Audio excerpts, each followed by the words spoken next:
অতিরিক্ত বাড়াবাড়ির ফল গাইজ এগুলো। অতিরিক্ত বাড়লে যা হয় সেদিন সেটাই আমাদের সাথে হয়েছিল। আগের রবিবার প্ল্যানটা আনসাকসেসফুল ছিল মুভি দেখতে যাওয়ার, কিন্তু এই রবিবার তো কোনো রকমে যেতেই হবে, তাতে আমাদের জীবনের সাথে যা কিছু হয়ে যাক না কেন। তো পুরো ভিডিওটা প্রথম থেকে স্টার্ট করছি। হে হ্যালো এভরিওয়ান, তো দুপুর দুপুর রেডি হয়ে বেরিয়ে পড়েছিলাম মুভি দেখতে যাওয়ার উদ্দেশ্যে। আর আমাদের মুভি টাইমটা ছিল হচ্ছে দুপুর 2টোর সময়, আর ব্যারাকপুর অথেন্দ্রতে।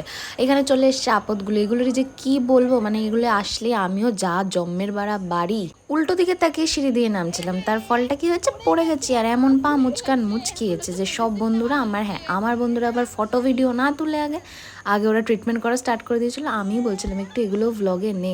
আর এখানে ওষুধ খাওয়ানোর এত চোট আমায় যে ওষুধটা আমার মুখে না গিয়ে ডিরেক্ট পড়েছিল রাস্তায়, সেটাকেই আবার ধুয়ে ওরা আমাকে খাইয়েছিল, মানে ভাবা যায়।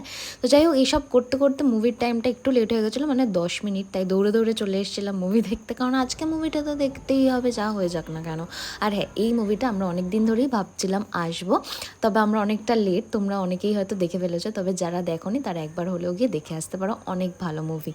যতই নাচানাচি হাসাহাসি হোক গাইজ, ব্যথা তো করছিল, কারণ পাটা সেদিন জম্মের মুচকিয়েছিল। তাই হলে বসে বসেই বরফটা একটু গ্রাব করছিলাম যাতে একটু ব্যথাটা কমে। আর হ্যাঁ, এটা তো বলতেই হবে, আমার বন্ধুরা অনেক কেয়ারিং। মুভি শেষ হয়ে যাওয়ার পর আমরা একটু প্ল্যান করছিলাম যে কোথায় যাওয়া যায়, মানে সবে 4:30 বেজেছিল। তো এত তাড়াতাড়ি তো বাড়ি আমাদের ফেরা চলবে না, মানে রাত 10টার আগে তো বাড়ি আমরা ফিরতে পারি না না। আর এখানে আমাকে ও বলছিল যে ক্যামেরার দিকে বেশি তাকাস না, এবার যদি পড়িস তাহলে পাটা আর মুচকাবে না, মানে সিধা।